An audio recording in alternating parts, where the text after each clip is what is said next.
ambiente de São Paulo e Vasco, ambiente de festa. Mais de 50 mil pessoas, torcedor são paulino, na expectativa de assumir a liderança. E deu certo. Vamos ver.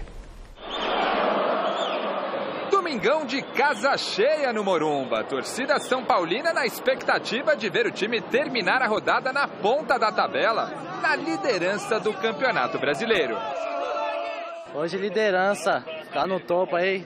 O resto do campeonato todo aí, vamos ganhar. Eu acho que o time tá entrosado, acho que dá pra deixar a Sul-Americana de lado e buscar o título brasileiro. Foco no brasileiro. Foco no brasileiro, 7º título, é nóis. Hoje é golear o Vasco e assumir a liderança do campeonato. 2 gols do Nenê, 1 do Diego Souza, 3-0 São Paulo hoje. Assumir a liderança e mostrar que o Tricolor não tá de brincadeira não. Em busca do hepta. Vamos, Tricolor! Reencontro de Diego Souza e principalmente de Nenê com o Clube da Colina. O camisa 10 do São Paulo foi ídolo no Vasco nas últimas 3 temporadas. Tive uma passagem muito marcante e tenho um respeito muito grande. E então, para mim vai ser especial. Mas hoje eu estou defendendo as cores de São Paulo e vou dar tudo de mim dentro de campo para a gente conquistar essa vitória tão importante que pode nos deixar aí na liderança. Duelo especial também para Éder Militão se despedindo do São Paulo, fazendo seu último jogo antes de seguir para o Porto de Portugal. Falando no exterior, tinha até torcedor americano apoiando o tricolor. Flamengo perdeu ontem, né? Né? O americano tá por dentro, né? Tem influência sua aí, né? Com certeza!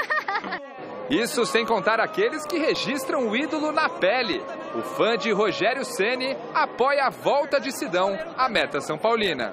O Sidão só precisa que nós, São Paulino, dê uma confiança maior por ele. É um bom goleiro e merece nossa confiança.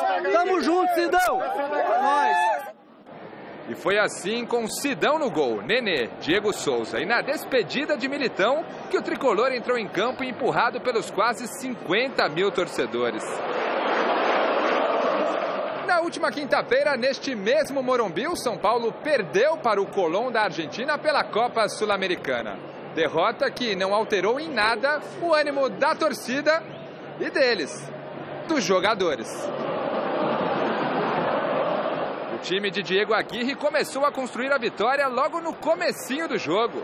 No final, 3 pontos mais no Brasileirão e liderança garantida no término da rodada. Fato que não acontecia desde 2015. Como há muito tempo São Paulino não dizia, segue o líder.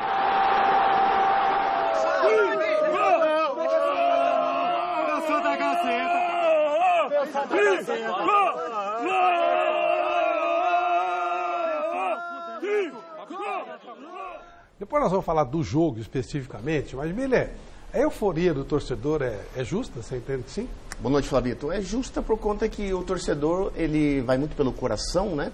Ele torce de uma maneira totalmente diferente em relação ao ex-jogador, mas é justo sim, porque o Aguirre conseguiu consolidar a equipe numa regularidade muito boa no campeonato e o torcedor, quando os resultados vieram, começaram a acontecer.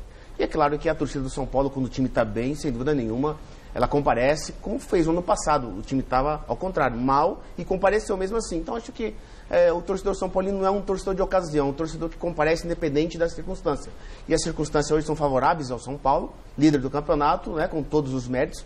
O time que estava lá embaixo, o Aguirre pegou e deu uma ascensão muito boa. Então, isso empolga, sem dúvida nenhuma, a nação São Paulina. Ô Vampeta, muita gente compara esse time do São Paulo ao Corinthians do ano passado, que não jogava um futebol empolgante, mas ganhava, foi chegando. Como é que você vê isso? Boa noite, né, Flávio? O Corinthians no ano passado quase a mesma competição. O Corinthians não estava disputando nada, né? Só da Sul-Americana, focou só no brasileiro.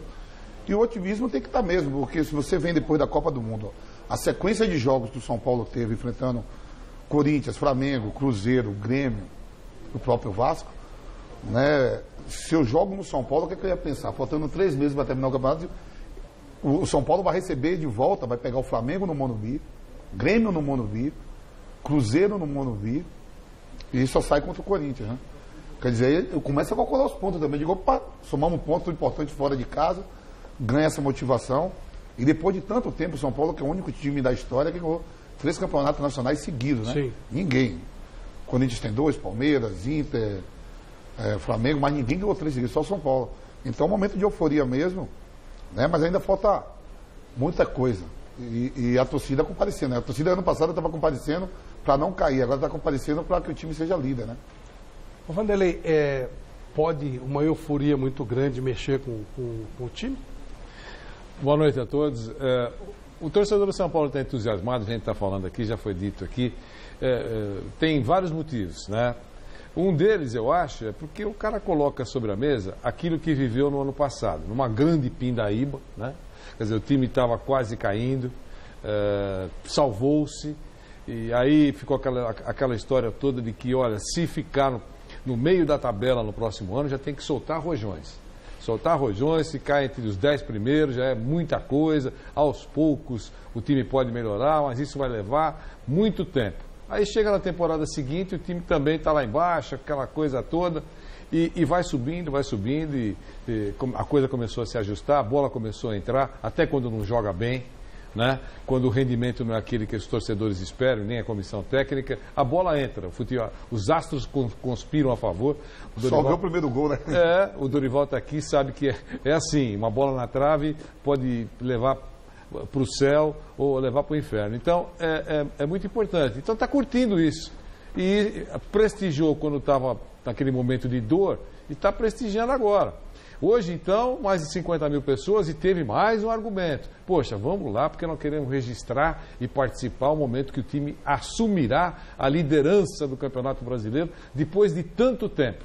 E foi o que aconteceu, né? 1-1, bico do corvo e tal, mas 2-1, São Paulo é líder, dorme líder, algo que até os mais apaixonados, por mais que o torcedor seja apaixonado, quando a coisa começou nesse ano, não imaginava que num determinado momento, e antes da virada do turno, o time alcançasse a liderança do campeonato.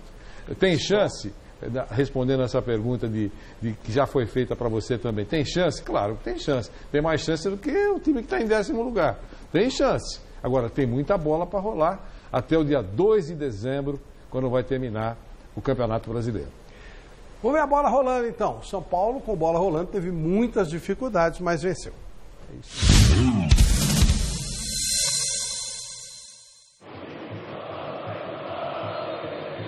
Hora do show! É hora de São Paulo e Vasco! E o tricolor paulista tem nas mãos, ou melhor, nos pés, a chance de assumir a liderança depois de quase 3 anos sem ficar no lugar mais alto do Brasileirão. São Paulo e Vasco na Gazeta. Aí a abertura pro Rojas, desviado, chegou no Militão, pode bater no gol, cruzamento, tirou, tá valendo, pra fora não, é gol! Gol!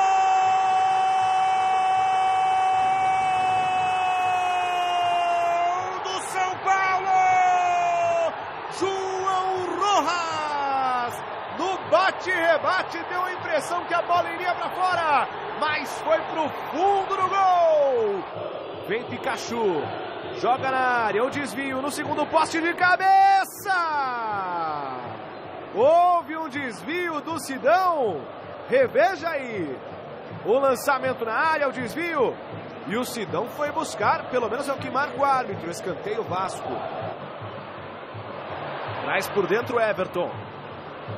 Segura, faz a abertura pro Militão, a condição é legal, Éder Militão, cruzamento no meio da área, subiu de cabeça para fora. Ainda ele, faz o drible, Rojas, Militão, volta o jogo no Lisieiro. Traz por dentro o Lisieiro, pode bater no gol, preferiu a cavadinha pro Rojas, chega Martin Silva. Dominou bem o jogador do Vasco, lançamento pro Pikachu, saiu na cara do gol, tá lá! Gol!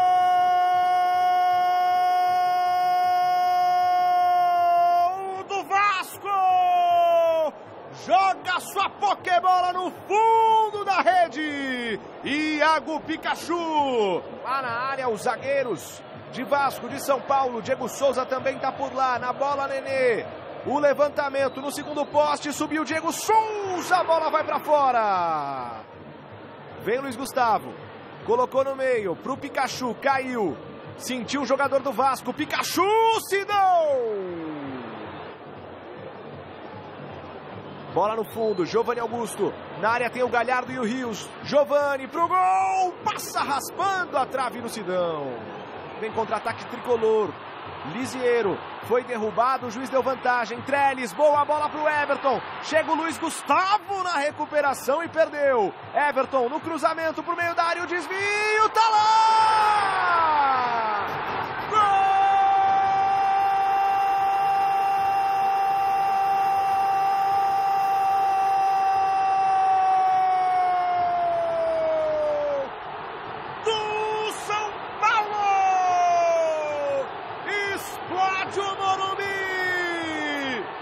A estrela do Aguirre, que colocou em campo o Trellis. O banco do São Paulo quer o fim do jogo.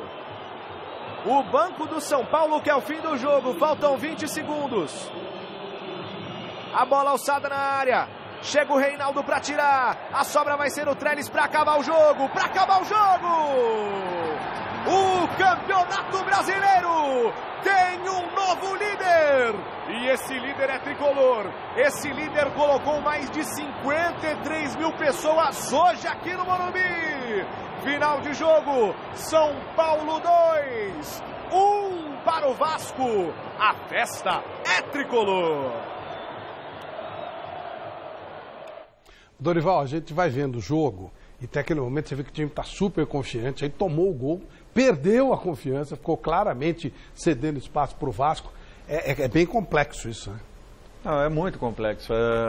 Os momentos de uma partida, né, o que decidem um resultado, às vezes, até no momento mais difícil, mais complicado, você consegue, numa situação como São Paulo vive hoje, você consegue um gol, você encontra um gol, às vezes por merecer o resultado, às vezes por construir aquilo que já vem fazendo ao longo da competição. Como vocês disseram, eu não vi a partida, mas disseram que foi uma partida difícil, o São Paulo não fez um grande jogo, mas mesmo assim, os momentos, eles fazem com que as coisas aconteçam com naturalidade. E eu acho que isso é importante para o São Paulo, e o São Paulo está aproveitando muito bem isso. Vampeta aqui falou uma coisa que é fundamental. O São Paulo viveu, após a Copa do Mundo, um processo muito difícil, com jogos muito difíceis, e se saiu muito bem. Eu acho que isso daí foi uma prova excepcional para a sequência da competição e no final do segundo turno, quando os adversários estarão dentro do Morumbi. De repente, se o São Paulo sustentar essa posição ou ficar bem próxima dessas posições. Para poder decidir com os empates. Exatamente. As Flamengo, decisões acontecerão aqui, pelo menos nesse momento da competição, é o que tem nos mostrado. Ô Miller, e quando a fase está boa, é um negócio espetacular. São Paulo, hoje, foi o dia que ele mais errou passes em todo o campeonato. Ele errou 59 passes. 59. Muito acima da média. Chutou só 4 vezes no gol. Quando na média ele finaliza 8-10. E mesmo assim ganhou o jogo. E o Aguirre fez uma alteração que eu não faria. Né? Eu estava comentando pela campanha e disse: eu não tiraria o Nenê e o Diego Souza para colocar o Carneiro e o Trellis. E o gol saiu pelo Trellis. Isso aí. Olha, Flavito, como resultado é incontestável, né? O líder do campeonato, o São Paulo. Então, o resultado ele é a prima-dona da competição. Agora, como dinâmica de jogo, como futebol, o São Paulo jogou um pouco no primeiro tempo. Onde criou não. O zagueiro foi com o pé mole, bateu no Rojas e acabou entrando, sorte do São Paulo. E o Diego Souza teve uma chance na cara do goleiro do Vasco, que ele acabou errando o chute e a bola foi na mão do goleiro. Demais, como futebol, o São Paulo não fez uma grande partida. No segundo tempo, o Vasco, que para mim tecnicamente é um time muito ruim, foi para cima.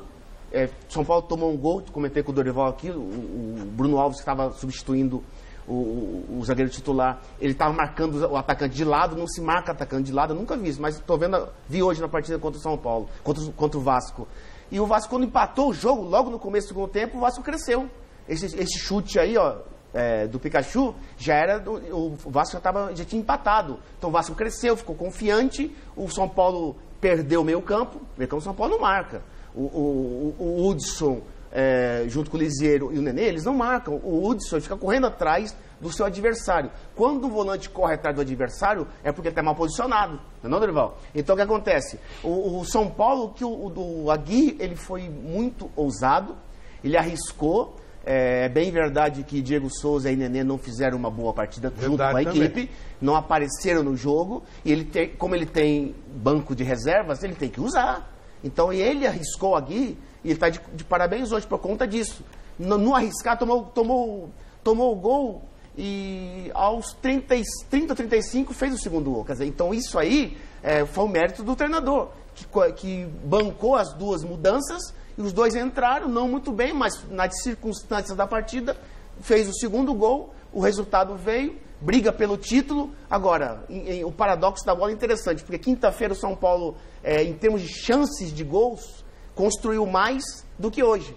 Poderia ter ganhado o jogo tranquilamente pelas chances e oportunidades perdidas. Hoje não, hoje o São Paulo jogou mal, não criou muitas chances de gols, só uma, como eu disse, e essa do Trellis, que foi o segundo gol que dá a classificação, a liderança do campeonato para o São Paulo, mas, como diz o sábio, né, o último erro é o melhor professor. Dorival, essa coisa do Miller falou, né, ele arriscou e tal. Tem muito isso, né, do treinador. Às vezes a gente tem ideias de jogo. Cada um tem a sua ideia, cada um vê o futebol de um jeito. E de repente ele fez uma coisa assim que a maioria falou, nossa, que é isso, meteu 2 atacantes e tal, e funcionou. Acontece muito isso, você faz a coisa com convicção e não vira, e às vezes você faz na intuição e vai. Tem que ter isso, né, Flávio? Por isso que lá dentro você tem que pensar um pouco diferente daquilo que esteja acontecendo. Só a lógica não vai te levar, de repente, a um resultado. E queira ou não, ele tem que usar. Em alguns momentos, é muito importante que você tome uma decisão. Durante a semana, sempre você observa que alguns jogadores se destacam e o camarada pode levar aquilo para campo. Então, o treinador tem essa obrigação, né, de estar sempre atento e observando que, de repente, um jogador que não esteja sendo usado, não esteja sendo aproveitado, ele possa ser o diferencial da partida. Eu acho que o Aguirre tem sido feliz em muitas alterações. Hoje, novamente, como vocês disseram, a entrada foi muito importante. É que eu estava viajando no momento das partidas, então não consegui vê-las, mas é um momento fundamental para o São Paulo e eu fico muito feliz porque o que nós passamos o ano passado e a torcida presente, o torcedor São Paulino merecia um momento como esse. E eu acho que está tendo a satisfação de poder ver a sua equipe, assim, num período curto, entre o acontecido do ano anterior e uma recuperação para esse ano. E o que ele pensou, Flávio, só para completar meu raciocínio, o que o Aguirre pensou deu certo. Por quê? Ele tem 2 jogadores do lado do campo rápido. Everton de um lado, Rojas de outro. O que ele pensou? Eu tenho duas torres no banco de reservas, eu vou colocar esses 2 jogadores lá dentro da área e os 2 garotos... Ficar cruzando, porque lógico que eles são altos. Ele abriu mão de entrar tocando. Ele falou, a opção era essa, uma bola parada, cruzada. Até porque já estava caminhando para o final da partida, então ele tinha que ter essa sensibilidade e essa decisão de ousar. E foi o que aconteceu. O que ele pensou deu certo. E, inclusive o Everton, ele cruzou com o pé direito, que não é boa dele. Ele cruzou, quer dizer, ele jogou, o Trellis é alto assim como o Carneiro, quer dizer, com o pé bom, deu uma cabeçada lá no contrapé do goleiro do Vasco. E no final do jogo, interessante, né? O Rojas deixou uma bola na cara do gol pro Trellis. Ele deixou a bola passar para lá. Tá? Eu falei, falei pro meu colega assim, ó, tá vendo? No pé bom ele fez, no pé ruim ele fez. Flávio, eu já tive experiência de ser treinador do Sub-20 do Corinthians, de ser treinador do Grêmio Osasco, do Nacional ali. O Dorival ainda tem atividade, o Mili também já teve essa experiência de treinador. E há uma mística assim, quando a gente está dando treino, por exemplo, eu lembro que o Joel Santana foi meu treinador no Fluminense e no Brasiliense, né? E ele foi contratado pelo Bahia, e o Paulo Maracajá era o presidente, e o Fazendão, campo aí embaixo, e o pessoal em cima, né? O Joel ficou olhando no coletivo e viu o Reinaldo Aleluia fazendo uma fumaça. Ele chegou pro presidente e falou, pô, gostei do Neguinho. Aí o Paulo Maracajá falou, é azarado. Esse Neguinho é azarado. Aí o Joel por dentro falou, toda vez a gente fala assim, dirigente, não entende nada. Pô, isso era sexta-feira, coletiva pronto, o Joel é apresentado no campo, domingo é Bavi. Começa o Bavi, vitória 1-0. O Joel já está pensando, vou botar o Neguinho, canela fina, fez uma fumaça no coletivo. Quando ele pensou no Reinaldo Aleluia, o Vitória fez 2-0. Ele falou, será que esse neguinho é azarado mesmo? Chamou o neguinho para aquecer. 3-0 Vitória. Ele desistiu de botar o Reinaldo Aleluia. Passado muito tempo, todo brasiliense, o Joel é contratado no lugar do Espinosa. Joel é apresentado, tá aí o Marcelinho Carioca, o Zé. Ele olhou assim e falou, Vampeta, aquele é o Reinaldo Aleluia? Eu falei, é. Você tem certeza que é o Reinaldo Aleluia? Eu falei, é, professor. Ele falou, então estamos mortos, vamos cair. E vocês caíram? Caímos. Valeu. E aí, tô falando sério. Aí jogando contra o Juventude, lá, o Reinaldo Aleluia deu um chute, a bola bateu no travessão, voltou contra-ataque, 1-0. Ah, que é isso? Gol, não, Chapecoense, gol de Edmundo jogou na Chapecoense? Não, jogou no Figueirense. Contra o Figueirense, ele soltou a perna, a bola bateu na trave, voltou, contra-ataque, gol de Edmundo. Aí o Joel falou, viu o que eu te falei? E aí, Vanderlei? Eu queria aproveitar o Dorival. O Dorival citou no ano passado, a torcida prestigiou no momento de dor, é verdade, né? Prestigiou mesmo, tentou ajudar o time também, e aí a coisa não rodou. E quando o técnico sai e o tempo passa, alguns meses, aí a coisa começa a engrenar. É evidente que o Dorival, que tem experiência nisso, está tanto tempo nessa caminhada, ele já parou para pensar, não rodou naquela oportunidade por esse ou por aquele motivo. Tem uma lista lá, né? Por que não rodou, você acha? Por que a coisa não andou, na sua opinião? O que faltou? A bola não entrou? Que tipo de avaliação você faz? Vanderlei, olha só. É engraçado isso, né? Mas eu cheguei no São Paulo, estava naquela situação, 17º, se não me falha a memória, alguma coisa assim. O Rogério tinha perdido muitos jogadores. Jogadores vendidos, saíram. Tanto é que os jogadores que haviam jogado contra o Santos em fevereiro, Miller, em julho, quando eu cheguei, tinham apenas 2 sendo titulares. E aquele processo continuava. Tanto é que eu cheguei juntamente com o Hernanes, Marquinhos, Petros, Arboleda, enfim, e alguns outros jogadores. Então, foi um momento que nós, até finalizarmos o primeiro turno, nós penamos um pouco, faltavam 6 ou 7 jogos. Quando chegamos nos últimos 2 jogos, se não me falha a memória, do primeiro turno, e com isso conseguimos ainda alguns resultados, uma virada com o Botafogo lá no Rio, enfim, alguns resultados que ainda assim mantiveram uma pequena chama. Na virada do turno, nós começamos a abrir as semanas. E Vanderlei, o São Paulo, o ano passado, na última partida, ganhando do Bahia até os 43, 45, não me lembro bem o tempo que era, quando sofremos o gol de empate, nós caímos da primeira colocação do segundo turno para a terceira colocação geral. Então, eu estranho às vezes que as pessoas falam, o São Paulo não deu certo com o Dorival. Eu falei, poxa, o que queriam? Que a gente ganhasse o campeonato na situação que estava? Saindo do 17º? Saindo daquela condição e remontando o time no meio do ano? Bom, iniciamos o ano agora, eu tive 10 dias de treinamento, Flávio. E no meio da pré-temporada, eu perdi Hernanes e Prato, com 3, 4, 5 dias de pré-temporada, e chegaram Diego Souza, Nenê, Trellis. Então, assim, nós abrimos o Campeonato Paulista e logo em seguida... E chegaram mal fisicamente também, né? Totalmente. Nós não tivemos como treinar, foram 10 dias de trabalhos. O Nenê, o Diego treinaram 5 dias e estavam à disposição para jogar. E a gente tentando fazer uma equipe, porque nós tivemos a Copa do Brasil desde o início. Eu não tive assim uma semana aberta após os 10 dias iniciais. Então, Flávio, sinceramente, nós não somos mágicos. E eu falava isso, que o São Paulo teria muitas dificuldades nesse início, porque nós mudaríamos a maneira do time jogar. Tanto é que eu pedia a todo momento um jogador de lado de campo. A única contratação que eu queria era um jogador de lado de campo, porque eu precisava de um jogador como o Everton, que depois chegando, deu um outro perfil para a equipe, deu uma outra condição para a equipe. Não é só a chegada do Everton, houve um crescimento. O Diego tem feito um belo trabalho aqui, pelo amor de Deus, eu não quero desmerecer de maneira nenhuma o que ele tem feito, que nem tenho como fazê-lo e jamais faria isso. Mas tudo iria acontecer de uma maneira natural. Agora, você não tem como fazer mágica trabalhando 10 dias e recebendo alguns jogadores e perdendo alguns outros que foram muito importantes. E qual foi a explicação? Nessa linha que você está falando, colocando as dificuldades todas, e elas são verdadeiras, claro, mas diante de todo esse quadro, qual foi a explicação? Já que as suas explicações são muito robustas, são fortes, mas qual foi a explicação para não dá mais, Dorival? A colocação da diretoria, no caso? Não, eu acho que é simples, a necessidade de resultados imediatos, não tem jeito, você não tem como justificar a todo momento, e queira ou não, o nosso início foi muito complicado, por quê? Nós estávamos classificados para a fase seguinte do Paulista, e classificados na Copa do Brasil, porque nós jogamos 7 jogos da Copa do Brasil, sendo 2 com o campeão e vice de Alagoas, que foram CSA e CRB.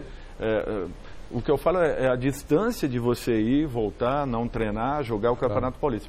E no Campeonato Paulista, nós tínhamos 8 jogos que a equipe não tomava gols.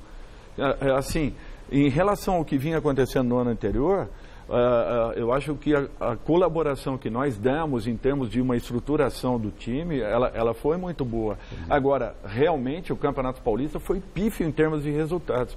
Muito em razão dessa sequência que foi atropelada. Era você ainda o treinador contra o Corinthians? Mas isso não é avaliado. Nos pênaltis, não. Aí já era... Então o atropelo foi muito grande, Vanderlei, no início de temporada. Não tinha como fazer de uma outra forma. Mas essa avaliação não é feita, né, Pedro? Não, jamais. Por quem decide, jamais. Não, eles dão uma cabeça e pronto. A carga de dificuldades que você tem, explicando até, didaticamente, né? Olha, não consegui treinar por causa disso, por causa daquilo, não sei o quê, nego sai, nego entra, aquela coisa toda, mas isso não é levado em conta, né? Não, isso tipo de avaliação. Todos os times e o futebol brasileiro não é no São Paulo. Não é no São Paulo. Não é no São Paulo, é geral. É geral. Não, então é por isso que eu falo. Você vê a demissão do Roger, com quase 70% de aproveitamento, mas na comissão técnica do São Paulo tem o Raí, tem o Ricardo Rocha, o Lugano, que todo mundo fala assim, ó, é possível vão botar ex-atleta para participar, mas também parece que não tem força. Quando vem diretoria, conselheiro, nem os próprios ex-atletas conseguem segurar. O que é muito ruim. Porque realmente só bota então para figurar. Eles que dirigem, eles que aconselham lá em cima, não se metem na bola. Quando se mete, vamos ouvir primeiramente o pessoal do Vasco. Nós tivemos, inclusive, a grande oportunidade de vencer o jogo e não fomos eficientes o suficiente ofensivamente, mas também na parte defensiva. A gente não poderia, de forma nenhuma, dar um contra-ataque para o São Paulo. Empatando aqui, jogando contra o futuro líder, a gente tinha que saber jogar esse jogo. Nós conversamos sobre isso antes do jogo. Sabíamos que eles fariam uma pressão, jogariam com bolas aéreas para a casquinha do Diego e velocidade dos homens de lado. Conseguimos neutralizar, fizemos um primeiro tempo bom, um segundo tempo excelente. Eu achei que, dentro das circunstâncias, a gente inclusive poderia realmente ter saído com a vitória. Futebol é detalhe, fizeram sorte no primeiro gol, eu acabei de zerar a bola, o Rojas virou até de costas, a bola bateu nele e entrou. Depois a gente tomou o controle do jogo, teve uma falta com a cabecinha na trave, infelizmente a bola não entrou. E no segundo gol a mesma coisa, a gente não definiu a bola, eles numa felicidade imensa, se não me engano acho que foi o Trellis que cabeceou, fez um golaço. E futebol é detalhe, a gente não conseguiu fazer, eles fizeram em 2 erros nossos. A gente lamenta muito esse tipo de erro que a gente vem cometendo, estamos nos cobrando cada dia mais. Então a gente tem que tirar de positivo o belo segundo tempo que a gente fez. Tivemos até a oportunidade de virar o jogo e levar isso para o jogo de quinta-feira.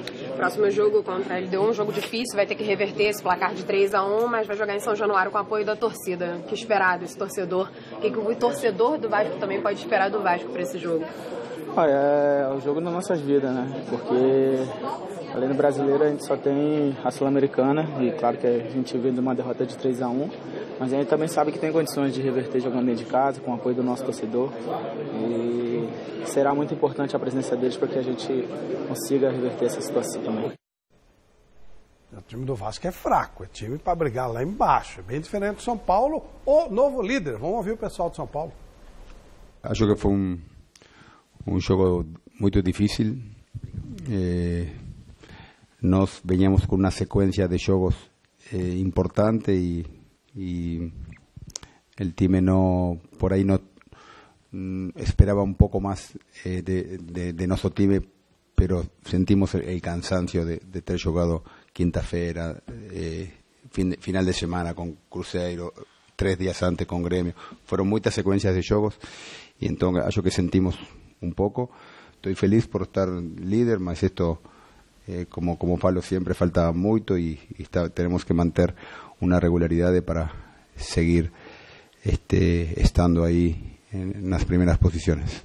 Estava precisando voltar a marcar, voltar a pegar confiança. Acho que depois de vários jogos que não estava jogando, mas eu estou pensando igual que o time. Sou um time que nunca desiste, seguir continuando a trabalhar. E acho que hoje foi uma recompensa por continuar trabalhando da melhor maneira.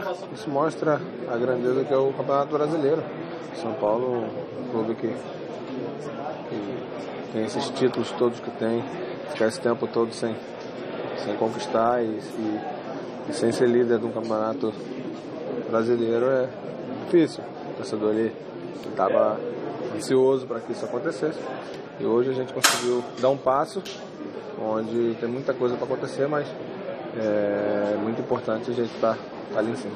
É uma felicidade muito grande, batalhamos muito para chegar onde nós estamos hoje, e então realmente muito feliz por esse resultado. Foi um jogo muito difícil, eles estavam muito bem no jogo, realmente taticamente estavam realmente praticamente perfeitos, então muito feliz por essa vitória e a gente finalmente chegar onde a gente estava querendo já há muito tempo. E o lance Lux Collor de hoje vem desse jogo. Um gol que significou a presença do São Paulo lá em cima na tabela. Fazia 3 anos que o torcedor de São Paulo não comemorava. E esse gol do Trellis deu a São Paulo a volta ao primeiro lugar. Esse é o nosso lance Lux Collor de hoje. Lux Collor, a tinta da pintura inteligente, a tinta que eu uso, a tinta que você usa. Esse gol foi tão bom quanto pintar com Lux Collor. Pinte você também o gol do Trellis, o nosso lance Lux Collor de hoje, a volta do nosso querido lance Lux Collor. Dorival, você falava agora há pouco e o Diego Aguirre falou a mesma coisa. Não tem tempo para treinar, um sufoco, uma loucura. Isso também acaba tendo impacto no nível do jogo? O jogo cai muito? Os jogos caem. Caem muito. É mais do que necessário você ter um período, não é só a recuperação do atleta, é para você chegar numa partida e ter condições de poder jogar com a intensidade que o jogo exige, além da preparação, que é fundamental. Esse número de jogos que nós fazemos ao longo do ano, Flávio, isso aí compromete qualidade. Nós queremos quantidade e não qualidade. É o que nós estamos tendo nos últimos anos. Então, a gente fica vendidos como treinadores, porque nós somos cobrados por uma coisa que você não consegue fazer dentro da necessidade e daquilo que você pense. Não adianta, com semanas preenchidas, você tem no máximo um dia de treinamento específico. O restante é recuperação. Vitor, outro dia eu falava que o Aguirre vai ter que administrar bem a produtividade do Nenê até o final do ano. E foi hoje comprovado que eu falei. Quinta-feira ele não deveria ter jogado, o Nenê. Ele deveria ter ficado no banco para guardá-lo para o jogo de hoje. Ele jogou quinta e jogou hoje. E hoje ele não compareceu. Não. Assim como o Diego Souza. Porque um jogador de 20 anos e um de 24 anos não tem diferença nenhuma em termos físicos. Um jogador de 30 anos com um de 35 a 37 tem toda a diferença. Então você pode ver que os dois, que foram substituídos corretamente pelo Aguirre, não jogaram nada hoje. Por quê? Eles não vão aguentar essa sequência de jogos, né, Dorival? Só jogo difícil, a correria danada do Campeonato Brasileiro. E viagem. Não tem jeito, Flávio, do jogador de 37 anos, de 35, recuperar a tempo para produzir aquilo que o treinador quer. Então o Aguirre vai ter que, principalmente o Nenê, que é o craque do time, vai ter que administrar bem a parte física do Nenê, porque Não dá para ele jogar em alto nível no meio da semana e no final da semana. Ô, Vamp, você falou de passagem sobre o Corinthians ano passado, que só tinha uma competição. E a gente viu na primeira matéria um torcedor falando, sair logo fora da Copa Sul-Americana para ficar só no Campeonato Brasileiro. O Flamengo, que é o grande adversário de São Paulo até agora, ele tem Copa do Brasil e tem Libertadores. Palmeiras hoje, por exemplo, o Grêmio ontem jogou com o time reserva, embora tenha vencido o Flamengo. O Palmeiras jogou com o time reserva. Isso ajuda o São Paulo também, né? Ajuda sim, em termos porque você saiu de uma derrota. Porque a verdade é que o time grande tem que estar em todas as competições. Você briga direto a patrocínio, a dinheiro em jogo. Porque a exposição, porque você fala assim, pergunta para o torcedor do São Paulo se ele está feliz, se ele está feliz porque o São Paulo não está na Libertadores, não está na Copa do Brasil. Aí como perdeu, 35 mil pessoas estavam no jogo de quinta-feira, o jogo do São Paulo. Será que as 35 mil pessoas, ou quem estava em casa escutando a rádio, vendo TV, vendo o jogo, queria que o seu time perdesse? Vamos lá para tudo secar para perder, para ficar só no Brasileiro. É tudo balela, porque ele falou, ó, já que esse caminho aqui tá ruim, vamos dizer que vamos focar só no Brasileiro. Mentira. Você é feia, né? Isso é tudo história. Você acha que o Corinthians, o torcedor corintiano queria o Corinthians no ano passado só no Brasileiro? Vendo os rivais jogando aí o Flamengo, o Cruzeiro, o Grêmio em Libertadores. Agora, a clube de futebol, eu estava conversando com o Galo no Atlético Mineiro, o diretor lá falou, Galo, pô, o Atlético Mineiro com a estrutura que tem, cidade do Galo, pô, desde 1971 não ganha um brasileiro. Vocês já foram campeão da Libertadores, campeão da Copa do Brasil, o próprio Grêmio mesmo. Você mesmo fala assim, fica sonhando tanto com a Libertadores que chega lá, vai tomar um couro dos europeus. Claro. O Grêmio mesmo foi campeão da Libertadores, foi campeão da... Foca no brasileiro. Sabe quantos anos tem que um Grêmio não ganha um Campeonato Brasileiro, um Cruzeiro, um Atlético Mineiro? Fica aí, Corinthians, Palmeiras ganhando, São Paulo. Você pega aí os grandes clubes do Brasil Internacional, quantos anos o Inter não ganha um Campeonato Brasileiro? Desde 79, né? Olha só. Aí é bom. Uma estrutura que tem, com a torcida que tem. Cruzeiro teve um bicampeonato recente, né? A molecada, tem 12 anos, ela pergunta assim, né? O pessoal falou, pô, mas o Atlético, antes da Libertadores, pois é claro, o Atlético era grande mesmo, o Inter era grande mesmo. Pô, é enorme isso, mas é isso que você falou, não tem título. Né? Campeonato regional é café com leite. Não adianta que isso aí, ganhou, não sei, não adianta. Então tem essa coisa. Agora, é muito louco, porque as pessoas falam assim, mas tal time chegou. Alguém vai ter que ganhar. Alguém tem que ganhar. Olha em que nível chegou. De que maneira chegou. Lembra o time do Corinthians ano passado? Que ele decaiu de uma maneira absurda. Cara, ele tinha onde está sentado, Dorival? Que o time do Corinthians ganhou o campeonato no primeiro turno. Porque caiu. Isso que você falou, Dorival, em cima do que você falou. Se a gente quiser melhorar o espetáculo, nós vamos ter que partir porque não tem condição. Flávio, eu entendo isso, essa colocação do Vampeta, e é a realidade. Se eu sou torcedor, eu quero que o meu time esteja em todas as competições. Agora, não tem como. Eu me lembro em 2015, nós tiramos o Corinthians, o Santos tirou o Corinthians da Copa do Brasil lá dentro de Itaquera.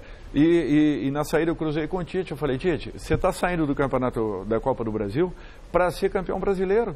Por quê? Porque você vai ficar focado em apenas uma competição e não vai ter... Sobra tempo, né? E sobra tempo para preparar. Só dá você está com um probleminha no seu microfone, já vamos dar uma acertada nisso. Enquanto isso, a Michelle tem pergunta do telespectador. Flávio, muita gente mandando perguntas aqui para o Dorival Júnior, né? E o Rubens Milhão pergunta assim, Dorival, se você pudesse voltar no tempo, você faria alguma coisa diferente como treinador no São Paulo? No São Paulo? Olha, é difícil você falar alguma coisa, porque numa competição que você assume com 10 dias apenas de treinamento, do ano passado não. Eu acho que tudo que foi feito, olha, dentro de uma excelente condição e envolvemos todos os profissionais do clube. Esse ano, e olha que eu briguei na reunião da Federação Paulista por um tempo maior para que as equipes que finalizaram o Brasileiro pudessem estrear um pouquinho mais tarde. Não tínhamos essas datas por causa da Copa do Mundo. Mas não tinham o que fazer. Eu recebi muitos jogadores ali na entrada, o Hudson mesmo, machucado, ainda sem condições de poder produzir o que ele vem jogando hoje, que é um dos grandes nomes do Campeonato Brasileiro. Diego chegando, Nenê chegando,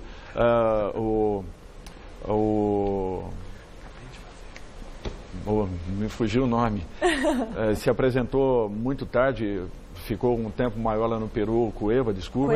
Cueva. O Cueva ficou um tempo maior no Peru, também chegou em cima da competição. Então, tudo isso daí teve um peso muito grande. E nós começamos a colocar alguns garotos que estavam na base do São Paulo e que eu acho que é um caminho também que eu estava tentando encontrar para que ajustasse a equipe dentro daquilo que eu imaginasse. Aliás, base é um negócio que está cada vez mais assustador no futebol brasileiro, hein? Base tem dois estilos. Uma que eles entregam para o empresário e outra que eles dividem com o empresário. E aí o moleque bom, moleque que pode jogar, só vai entrar se tiver algum esquema com o empresário. Flávio, eu estava vendo hoje o Pedro, né, que é o artilheiro do campeonato do Fluminense. Sim. E ele fez um gol contra o Bahia, foi 1-1 o jogo. E o Borussia Dortmund tem interesse, né? Aí, olhando, 50% só é do Fluminense. Não, que é um absurdo. Um absurdo. E assim, muitos jogadores que chegam no clube, jogam bem, mas são afastados. E agora os técnicos de alguns times até já falam, ó, tem jogador de empresário, vai ter que jogar, você tem que esperar a sua vez. Tá desse jeito. Estou falando de equipes tradicionais, não estou falando de qualquer coisinha, não. Difícil. Tá vergonhoso. Vergonhoso. Negócio de base. Ah, você que é pai, manda para a Michelle a história que você tem uns montes. Pede dinheiro, fazem esquema, você tem que acertar com o empresário já chega no clube, já tem o diretor também para fazer um negócio. É uma vergonha. Peneiras, e aí, outro esquema que tem também, comprar Zé Mané estrangeiro, não é craque, é Zé Mané. O Zé Mané que é pior do que o menino da base. Mas o Zé Mané chegou, tem que colocar, porque tem esquema de empresário por trás. É uma coisa absolutamente nojenta que está acontecendo. Dá um endereço, dá o nosso telefone para o pessoal mandar mensagem. Pode mandar no WhatsApp, mas aí é foto mais e vídeo. Mas você manda no mesaredonda@tvgazeta.com.br, aí manda ou no mesa@tvgazeta.com.br a sua história aí com isso. E, Dorival, como é que você lida com essa questão de empresários tentando influenciar no time, conselheiro falando para você fazer isso, aquilo, eles chegavam a falar para você também? Não, diretamente não. É natural que com os diretores, com o presidente de todos os clubes, eu acho que isso daí é um massacre diário. Quer seja positivo ou negativamente, quer estejam acontecendo os resultados ou não acontecendo, isso daí é um massacre diário. O modelo de gestão dos clubes, ele compromete muito, não é? Queira ou não, você tem aí 300 conselheiros para dar satisfação a todo momento. Eu acho que isso daí é um problema muito sério. 99% sem nenhum interesse de ajudar o clube. Cada um está olhando o seu lado, esse é o negócio. Se eles fossem ajudar o clube, não, eu tenho opinião de... Não, cada um está olhando o seu lado. Tem o jogador... Tem grupos políticos, né? Dentro cada um olha o seu. Tem o meu jogador lá, tem um esquema aqui, tem que trazer esse jogador. Aí o cara contrata um jogador e fica com crédito com o clube. Aí o jogador não funciona, sobra o pepino para o clube. Se funciona, sobra o lucro para o treinador. E quem cai é o técnico. Empresário. E quem cai é o técnico e o clube vai ficando. E o futebol brasileiro vai ficando uma África, né? Hoje o futebol brasileiro, ele briga nos mundiais com o africano, com o asiático, porque quando chega com europeus... Flávio, eu acho que se resume a uma situação, é o país da impunidade, certo? Então, muitas situações são detectadas, muitos sabem do que nós estamos falando, disso tudo que você está pontuando, acontece diariamente na grande maioria dos clubes, só que não existe punição. Não existindo punição, o caminho está aberto. O Ricardo Teixeira está solto, o Marco Polo Leonero está solto, e tem material suficiente para não estar solto, né? Aliás, falando nisso, a eleição da Federação Paulista de Futebol, que tinha 2 candidatos muito ruins, o Reinaldo Carneiro Bastos, que é o atual presidente, contra o Marquinhos Chedi, um já saiu fora, então vai ficar o ruim que está. Só tem um candidato agora? O outro já não teve. Os grupos que queriam tratar com ele parece que não conseguiram. Então, tinha 2 candidatos ruins, agora tem candidato único ruim. Vai seguir do mesmo jeito que está. Então aí vem aquela conversinha, está melhorando. Coloca alguns profissionais, algumas pessoas. Mário Silva. O Mauro Silva é um cara sério. Então, você coloca esse cara para ser seu respaldo. Alguém vai atacar o Mauro Silva? Alguém vai dizer que ele é mal intencionado? Claro que não, né? Aí você tem esses respaldos. Né? Olha, por enquanto vai dando aqui no site gazetesportiva.com que o São Paulo é favorito sim ao título do Brasileirão com 65% dos votos, viu? O pessoal está confiante no São Paulo.